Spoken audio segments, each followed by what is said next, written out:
नमस्कार दोस्तों, इस डिजिटल में आपका बहुत बहुत स्वागत है। आज हम बेसिक ऑफ इलेक्ट्रिकल में आज हम देखने जा रहे हैं रेजिस्टिविटी, कंडक्टेंस एंड कंडक्टिविटी। कल के लेक्चर में हमने देखा था कि करंट, पोटेंशियल डिफरेंस और रेजिस्टेंस ये सब के बारे में डिस्कस किया था। तो आज रेजिस्टिविटी डिस्कस करने से पहले हम आज relation between charge and current, charge और करंट में क्या रिलेशन होता है इसके बारे में हम डिस्कस करेंगे। तो देखिए, हमने पिछली बार पढ़ा था कि पिछले लेक्चर में पढ़ा था कि flow of electrons is called as current. ये हमने करंट की डेफिनेशन देखी थी। इलेक्ट्रॉन का फ्लो होना यानी करंट। बट हमने 7, 8, 6 स्टैंडर्ड में पढ़ा था कि इलेक्ट्रॉन्स के पास चार्ज होता है जिसको हम निगेटिव कहते हैं। तो ये चार्ज और करंट का बीच में क्या रिलेशन होता है ये आज हम देखेंगे। The higher number of flowing electron, higher number of current. अगर हायर नंबर ऑफ किसी भी कंडक्टर में से higher number of electrons pass होंगे, higher number of electrons flow होंगे, तो करंट की वैल्यू भी ऑब्वियसली हायर ही रहेगी। जैसे कि दोस्तों, किसी भी कंडक्टर में से इलेक्ट्रॉन्स फ्लो करना है तो उसके इलेक्ट्रॉन्स के जो फ्लो होता है हायर, अगर इलेक्ट्रॉन्स हायर फ्लो हो रहे तो करंट की वैल्यू भी हायर रहेगी। यानी कि इलेक्ट्रॉन ज़्यादा फ्लो हो रहे तो करंट की वैल्यू ज़्यादा, इलेक्ट्रॉन कम हो रहे तो कम फ्लो हो रहे तो करंट की वैल्यू भी कम रहेगी। बट लेकिन इसमें भी एक कंडीशन है, each and every electrons carry a constant charge। इसमें का हर एक इलेक्ट्रॉन कांस्टेंट चार्ज कैरी करता है। जैसे कि हमने करंट की डेफिनेशन पिछले लेक्चर में देखी थी, उसी तरह चार्ज के रिलेटेड में करंट की डेफिनेशन क्या है ये देखेंगे। We can define the current flowing of charge per unit time. We can define current as flow of charge per unit time। per unit time ये important words है इस definition के, कि टाइम के साथ साथ कितना चार्ज फ्लो हो रहा है उसको हम करंट कहेंगे। उसकी और एक definition है, current is defined as the rate of change of charge with respect to time. इसमें की कीवर्ड जो है rate of change of charge with respect to time, ये जो हमारे कीवर्ड्स है ये वेरी वेरी इंपॉर्टेंट है कि चार्ज जो है वो टाइम के साथ जो चेंज होगा उसको हम करंट कह सकते हैं। इन दोनों डेफिनेशन के ऊपर से हमने एक फार्मूला बनाया, आई करंट को हम आई से डिनोट करते हैं, आई इक्वल्स टू क्यू यानी चार्ज। इसमें हम आई को करंट मानते हैं, क्यू को चार्ज मानते और टी को टाइम।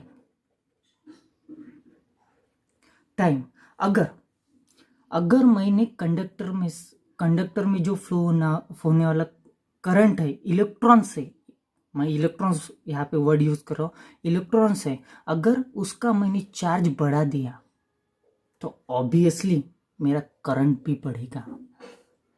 जी हाँ दोस्तों, अगर मैंने चार्ज बढ़ा दिया तो ऑब्वियसली करंट भी बढ़ेगा। अगर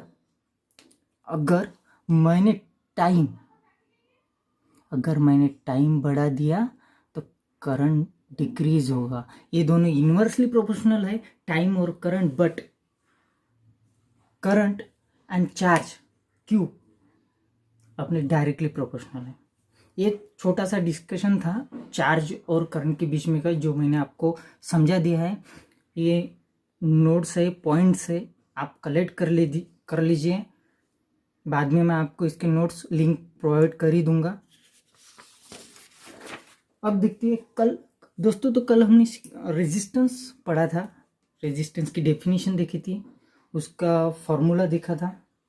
बट रेजिस्टेंस पे कौन कौन से फैक्टर अफेक्ट करते हैं, जैसे कि कब रेजिस्टेंस की वैल्यू चेंज होती है, कब बढ़ती है, मौसम का उस पर कोई असर होता है क्या, ये हम देखेंगे। ठीक है, तो देखिए, कल हमने देखा था रेजिस्टेंस का formula R equals to rho L by A. ये हमारा रेजिस्टेंस का फार्मूला है। अगर दोस्तों मैं इसमें अगर चेंज करूँ, ये जो हमने कल फार्मूला पढ़ा था, इसमें अगर कुछ चेंज करना होगा मुझे, तो क्या कर सकते हैं? अगर मेरी रेजिस्टिविटी बढ़ी तो रेजिस्टेंस बढ़ेगा, लेंथ बढ़ी तो रेजिस्टेंस बढ़ेगा, बट एरिया अगर बढ़ा तो रेजिस्टेंस कम होगा। यानी कि जो हमारा conductor length, area of conductor है, अगर उसको मैंने बढ़ाया तो रेजिस्टेंस कम होगा। देखते, the resistance R is reduced directly proportional to the resistivity of material rho and the length of conductor L, जो कि मैंने अभी आपको बता ही दिया है। आर यानी रेजिस्टेंस ये डायरेक्टली प्रोपोर्शनल होता है रेजिस्टिविटी को और लेंथ को, बट इनवर्सली प्रोपोर्शनल होता है area of conductor, cross sectional area of conductor. अगर मेरा ये कंडक्टर है, मान लीजिए ये मेरा हो गया क्रॉस सेक्शनल एरिया, और ये मेरी यहाँ से यहाँ तक हो गई इसकी लेंथ। अगर मैंने लेंथ बढ़ा दी, कंडक्टर की जो है लेंथ बढ़ा दी, तो रेजिस्टेंस बढ़ेगा, और कंडक्टर का क्रॉस सेक्शनल एरिया अगर बढ़ा दिया तो रेजिस्टेंस कम होगा। और रेजिस्टिविटी अभी हम आगे देखेंगे तो क्या असर करता है। फिलहाल के लिए इतना ध्यान में रख दीजिए, अगर रेजिस्टिविटी बढ़ेंगी तो रेजिस्टेंस बढ़ेगा। ये छोटा सा फैक्टर अफेक्टिंग था। और कौन से फैक्टर अफेक्ट करते हैं, जैसे मौसम चेंज होने के बाद, जैसे टेम्परेचर बढ़ गया, टेम्परेचर कम हो गया, तो उसके बारे में हम डिस्कस कर लेते हैं। टेम्परेचर का क्या रेजिस्टेंस पे असर होता है, ये आज हम देखने वाले हैं। The temperature is not include in equation, जो हमारा पहला इक्वेशन था उसमें हमने टेम्परेचर डायरेक्टली इंक्लूड नहीं है, बट उसका असर होता है। कैसे होता है देख लीजिए। But it is one more factor decided the value of resistance. Temperature भी रेजिस्टेंस की वैल्यू डिसाइड कर सकता है। जी हाँ दोस्तों, टेम्परेचर भी रेजिस्टेंस की वैल्यू डिसाइड कर सकता है। कैसे डिसाइड कर सकता है मैं अभी बताता हूँ। Due to change in temperature, अगर मैंने टेम्परेचर चेंज कर दिया, the length of conductor will be change. अगर टेम्परेचर चेंज हो गया तो लेंथ ऑफ कंडक्टर भी चेंज होगा। और हमने देखा है कि रेजिस्टेंस का फॉर्मूला क्या है, रो L अपॉन ए। अगर मैं लेंथ, कंडक्टर की लेंथ चेंज करता हूँ तो मेरा रेजिस्टेंस चेंज होता है। अभी हमने देखा था। तो लेंथ चेंज हो गई तो मेरा रेजिस्टेंस चेंज हो गया। Generally with increase the temperature the value of resistance is increase. ऐसा क्यों होता है? अगर मैंने टेम्परेचर बढ़ा दिया तो मेरे रेजिस्टेंस की वैल्यू बढ़ती है। क्यों बढ़ती है? क्योंकि अगर मैंने टेम्परेचर बढ़ा दिया तो कंडक्टर की लेंथ बढ़ती है। कैसे? अगर टेम्परेचर बढ़ा दिया तो उसके अंदर के मॉलिक्यूल्स वो एक्सपांड होते हैं। एक्सपांड होने के बाद उसकी समव्हाट लेंथ बढ़ जाती है। अगर लेंथ बढ़ गई तो रेजिस्टेंस बढ़ गया, ये तो हमने देखा ही है। इसीलिए टेम्परेचर अगर ज़्यादा हो तो कंडक्टर की लेंथ ज़्यादा होगी, कंडक्टर की लेंथ ज़्यादा हो गई तो रेजिस्टेंस ज़्यादा होगा। मैं एक डायग्रामेटिकली छोटा सा समझाने की कोशिश करता हूँ। अगर ये मेरा कंडक्टर है, ये मेरे कंडक्टर की लेंथ है L। अगर टेम्परेचर बढ़ाने के बाद मेरी लेंथ इतनी हो गई, मान के चलो इतनी हो गई, ये एक्सटेंडेबल लेंथ है एल डैश। यहाँ पे टेम्परेचर से पहले मेरी एल लेंथ थी। टेम्परेचर एम्बिएंट टेम्परेचर पे मान लो, एम्बिएंट टेम्परेचर से अच्छा है कि मैं प्रैक्टिकल एग्जांपल दूँ आपको। सर्दी के दिनों में मान के चलो मेरी लेंथ ये है कंडक्टर की, क्योंकि सर्दी के दिनों में टेम्परेचर कम होता है तो एल है, और समर सीजन के दिनों में मेरी टेम्परेचर ज़्यादा होता है तो मेरी एल डैश लेंथ बन गई। अगर मेरी लेंथ इतनी एक्सटेंड हो गई तो लेंथ एक्सटेंड हो गई, इसका मतलब रेजिस्टेंस बढ़ गया। लेंथ ज़्यादा रेजिस्टेंस ज़्यादा, लेंथ कम रेजिस्टेंस कम, एरिया ज़्यादा रेजिस्टेंस कम, ये ध्यान में रखिए। चलो अब आगे बढ़ते हैं। ये तो था रेजिस्टेंस क्या अफेक्ट करता है, टेम्परेचर क्या अफेक्ट करता है रेजिस्टेंस पे। अब आते हैं हम रेजिस्टिविटी पे। Resistivity is defined as the specific resistance. जी हाँ दोस्तों, the resistivity is as the specific resistance. अगर मैं मान के चलता हूँ कि मैं इतना कंडक्टर ले रहा हूँ तो ये मेरा कंडक्टर स्पेसिफिक है, तो इसकी रेजिस्टिविटी भी स्पेसिफिक ही होगी। तो resistivity is a specific resistance. It is denoted by rho, जैसे कि मैंने पहले कहा था, रो से डिनोट करते हैं हम रेजिस्टिविटी को है। और ये nothing but a resistance, resistivity it is nothing but a resistance, but इसीलिए उसका जो यूनिट है वो ओम है। अभी मैं एक छोटा सा एग्जाम्पल देके बताता हूँ, सिर्फ आपके समझने के लिए, इससे ज़्यादा और कुछ नहीं, उसका इससे कोई रिलेटेड नहीं है जो मैं एग्जाम्पल देने का। जैसे कि एक इंसान को कौन बनाता है, उसका स्वभाव। तो ये मान सकते हैं हम, आपके समझने के लिए सिर्फ ये मान सकते हैं सिर्फ हम कि हम इंसान का स्वभाव रेजिस्टिविटी है और हम रेजिस्टेंस है। अगर खुद को रेजिस्टेंस बनाएंगे तो हमारा स्वभाव हमको रेजिस्टिविटी बनाता है। ये एग्जाम्पल है आपको सिर्फ समझाने के लिए, इसके साथ कोई लेना देना नहीं है। चलो तो मैं एक हमने पढ़ा था जो फार्मूला रेजिस्टेंस का, R equals to rho L by A. इसको, इस फार्मूले को हम रीअरेंज करते हैं।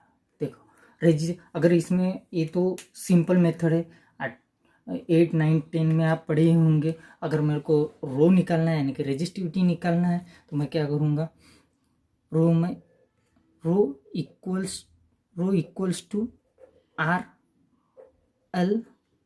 R A by L, resistance area upon length.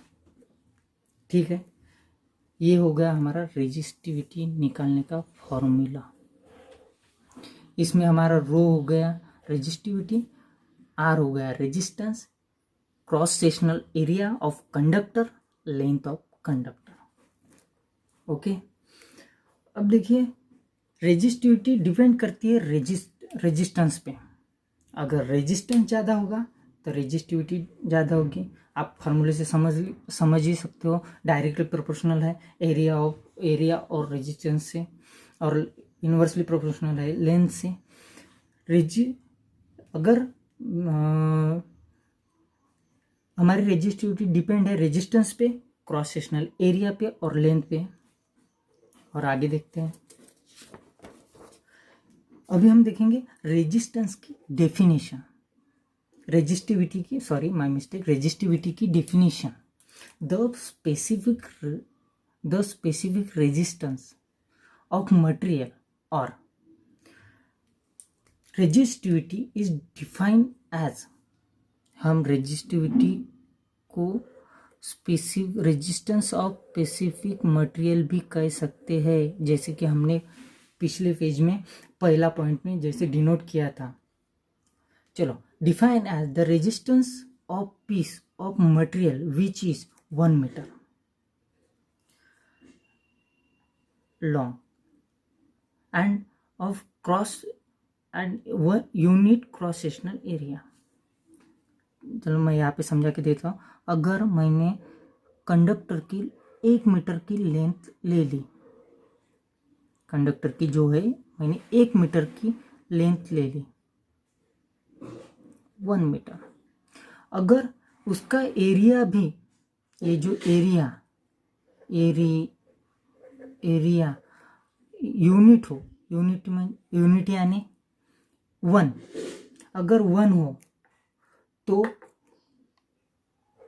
Row equals to are हो जाता है।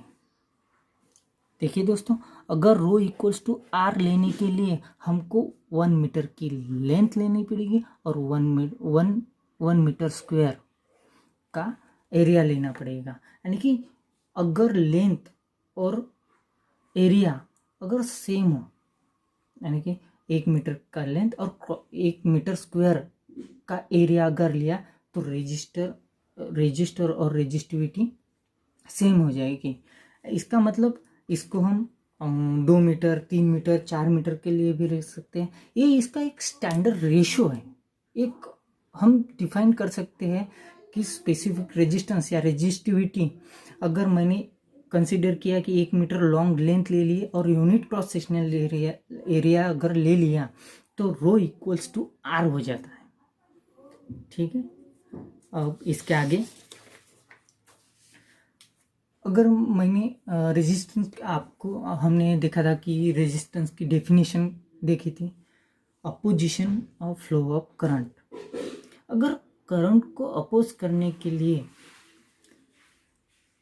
रेजिस्टेंस यूज करते हैं तो ज़्यादा रेजिस्टेंस बढ़ाएंगे तो ज़्यादा अपोज होगा। इसका मतलब कंडक्टर में जितना ज़्यादा रेजिस्टेंस होगा उतना अपोजिशन बढ़ेगा।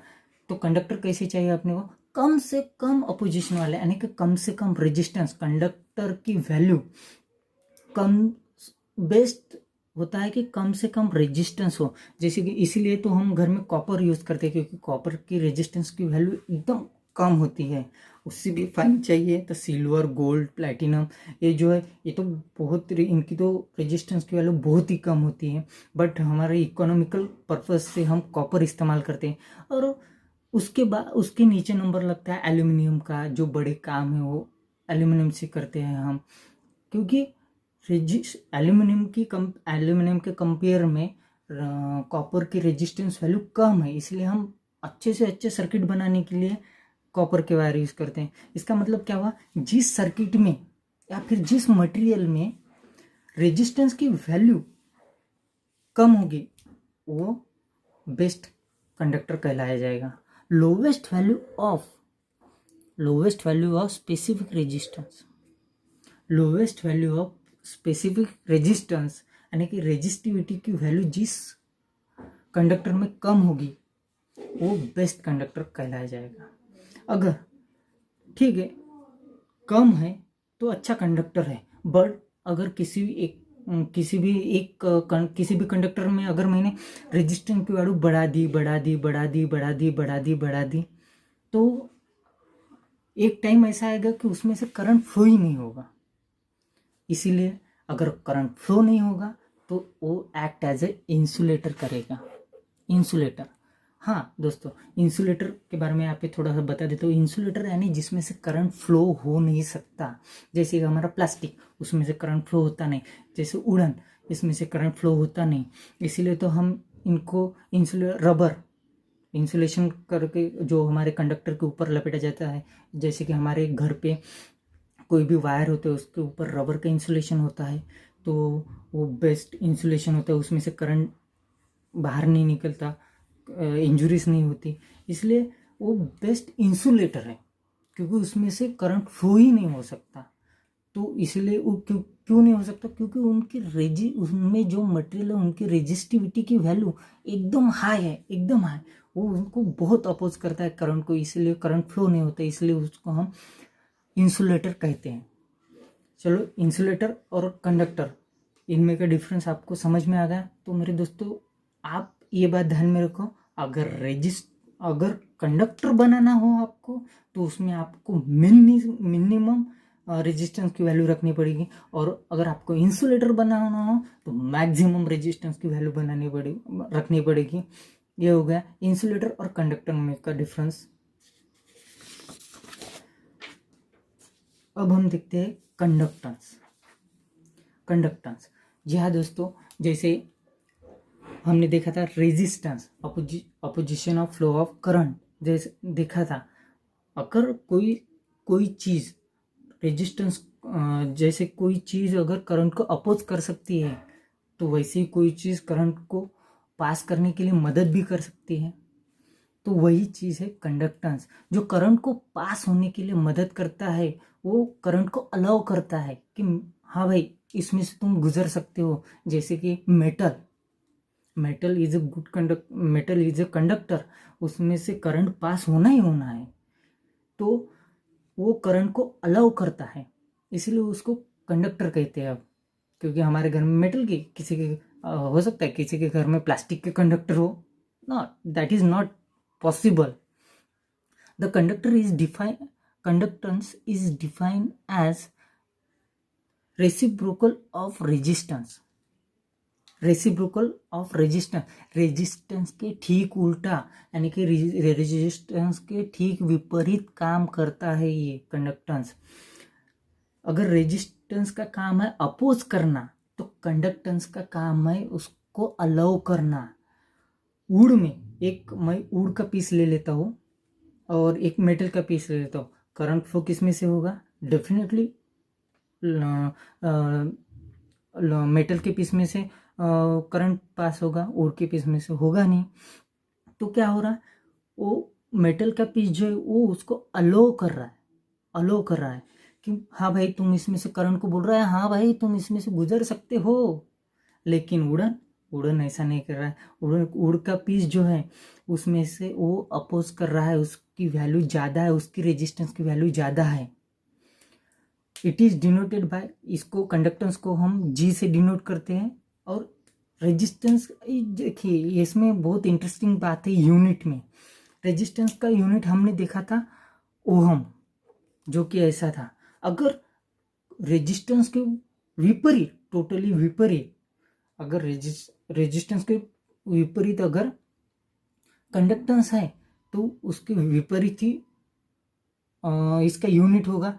इसीलिए हम इसको कंडक्टेंस की यूनिट को इन्वर्स देते हैं, यानी कि टोटली विपरीत। तो मैंने यहाँ पे एक हमें फॉर्मूला भी दिया है, G इक्वल्स टू जी, यानी conductance G equal to 1/R। तो दोस्तों ये हो गए हमारे कंडक्टेंस। और अभी हम देखने जा रहे हैं आगे कंडक्टिविटी। जैसे रेजिस्टिविटी थी वैसे जैसे रेजिस्टेंस के पास रेजिस्टिविटी थी, जो उसको रेजिस्टेंस को बनाने में रेजिस्टेंस की प्रॉपर्टी थी वो। रेजिस्टेंस की प्रॉपर्टी रेजिस्टिविटी है, वैसे कंडक्टर की प्रॉपर्टी कंडक्टिविटी होगी ना, सीधी सी बात है।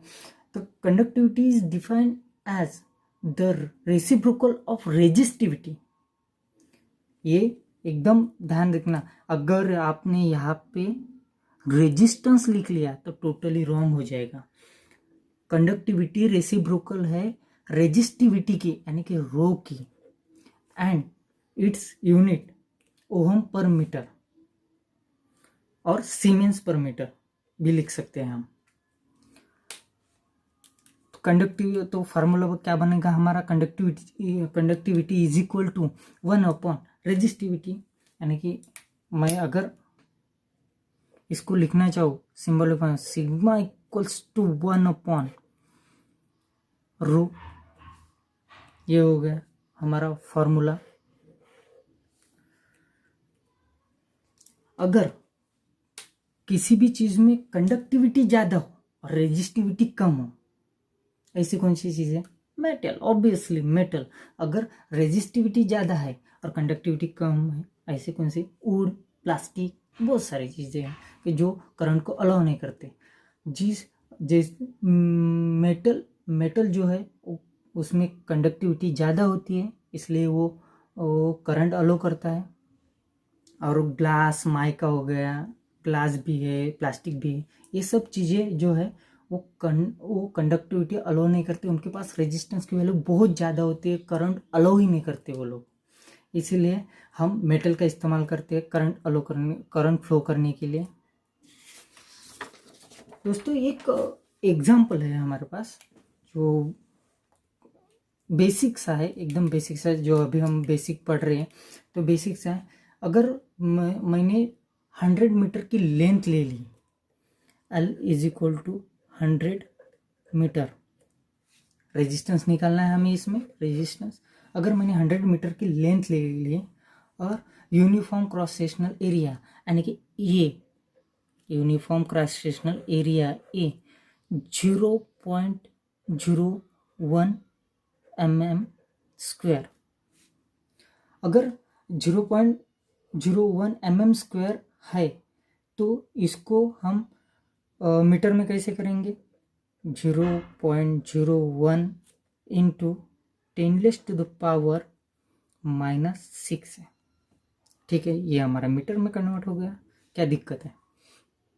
अब रेजिस्टिविटी दी है, रेजिस्टिविटी यानी आपको पता ही है, rho 50 micro ohm metre, sorry centimetre दिया है, सेंटीमीटर। अगर इसको मुझे मीटर में कन्वर्ट करना है 50 इंटू 10⁻⁻⁶ माइक्रो का। अब इधर cm भी तो दिया है ना, सेंटीमीटर में भी तो दिया है ना, इंटू 10⁻⁻², ये होगा मेरा मीटर में। अभी हमारा रेजिस्टेंस निकालना है। फटाक से बोलिए रेजिस्टेंस का फॉर्मूला क्या है? फटाफट, बिल्कुल एकदम फटाक से बोलिए। R = ρL/A डाल दीजिए, वैल्यू तो हमने निकाल ली। R = रो कितना दिया है हमारा 50 इंटू 10⁻⁻⁶ इंटू 10⁻⁻² इंटू है हमारा रो हो गया, रो की value L 100 metre, upon area कितना दिया है 0.01 इंटू 10⁻⁻⁶। तो हमारा R कितना निकल आया? मेरे ख्याल से 2 3 4 5 हमारा निकल आया आई थिंक 5000 ओहम। 5000 ओहम, जी हाँ, इतना ही आना चाहिए। आप एक बार कैलसी पे चेक कर लीजिए और देखिए कि इतना ही आता है क्या, तो और हमें कमेंट में बताइए। तो आज के लिए दोस्तों इतना ही। अगले लेक्चर में हम और भी इंटरेस्टिंग टॉपिक के साथ मिलेंगे। धन्यवाद।